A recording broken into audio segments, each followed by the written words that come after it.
최근 이민국이 특별 영주권 관련 내부 자료를 이민국 홈페이지에 공개했다가 몇 시간 만에 삭제했던 해프닝이 있어서 오늘은 그 내용을 한번 다뤄보려고 합니다. 그 내용 중에는 그동안 공식적으로 공개된 적이 없었던 내용도 있으니까요. 한번 참조해 보시고요. 주의하실 점은 공식 자료는 아니므로 참조만 하시고 최종 발표를 기다리시길 권해드립니다. 이 자료에 등장하는 문구나 표현 방식을 보면 이민국 콜센터 직원들이 특별 영주권 관련 문의를 받았을 때 이러이러하게 답변을 해라 라는 일종의 매뉴얼인 것으로 보입니다. 이 매뉴얼도 Q&A의 형식을 띠고 있어서 한번 주요 내용을 차례대로 알아보겠습니다. 기존 기술이민이나 RFW 혹은 EOI 신청이 접수된 것을 철회해도 될까요?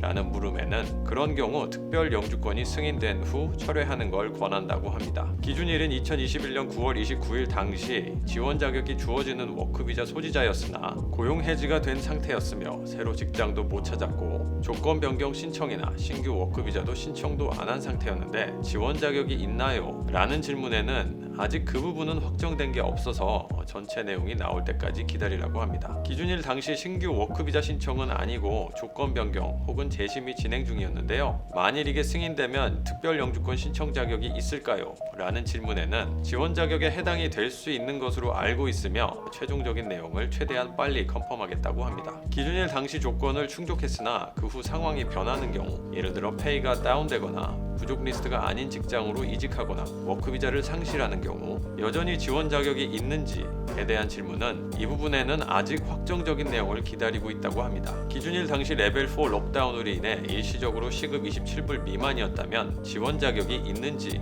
대한 질문에는 이민국은 코로나로 인한 영향을 인지하고 있으므로 만일 코로나로 인해 단기적으로 시급이 하향된 상황이라면 최대한 실용적인 접근 방식을 적용하려 한다고 합니다. 3년 내내 지원 자격이 주어지는 워크비자를 소지했어야 하는 질문에는 3년 내내일 필요는 없으며 다른 비자를 소지했더라도 기준일 당시 해당되는 비자를 소지했다면 지원 자격이 주어질 수도 있을 것이라고 합니다. 만일 그 3년 기간 동안 불법 체류한 경우에는 어떻게 되냐는 질문에는 불법 체류를 했다 하더라도 기준일 당시 조건을 충족한다면 지원 자격이 있을 수도 있다고 합니다. 아주 오래전에 뉴질랜드 방문했다가 출국한 후 2018년 9월 29일 이후 들어왔다면 지원 자격이 있냐는 질문에는 상황에 따라 가능할 수도 있다고 하며 동시에 최종 정책이 나와야 한다고 합니다. 만약 최초 입국일이 2018년 9월 29일 이후라면 지원 자격이 있는지에 대한 질문은 그런 경우 그 조건은 충족하지 못할 수 있으니 시급이나 부족 리스트를 확인해 보라고 하고요. 만약 내년에 미디언 웨이지가 27불 이상으로 상향되면 지원 자격도 그에 따라 바뀌는지에 대한 질문에는 적용되는 기준은 여전히 시급 27불이 될 것이라고 합니다. 기술이민 EOI 셀렉션은 언제 오픈하냐는 질문에는 특별 영주권 접수 마감 시한인 2022년 7월 31일까지는 셀렉션을 하지 않을 것이라고 합니다. 이건 EOI 셀렉션을 2년 반가량 중단하는 셈이라 좀 충격적인 얘기네요. 자, 이렇게 오늘은 이민국이 특별 영주권 관련해서 실수로 내부 자료가 유출되는 바람에 약간의 디테일이 더 공개된 느낌입니다. 물론 공식 발표는 아니라서 오늘 영상 내용이 최종 발표한 것과는 차이가 있을 수도 있을 텐데요. 그 부분 유의해 주시고요. 내일 오전에는 이민국이 특별 영주권에 대해서 업계 관계자들을 대상으로 웨비나를 한다고 하니까요. 더 공개된 내용도 다음 영상에 업데이트해 드리겠습니다. 오늘도 역시 도움이 되셨다면 좋아요, 구독 버튼 눌러주시고요.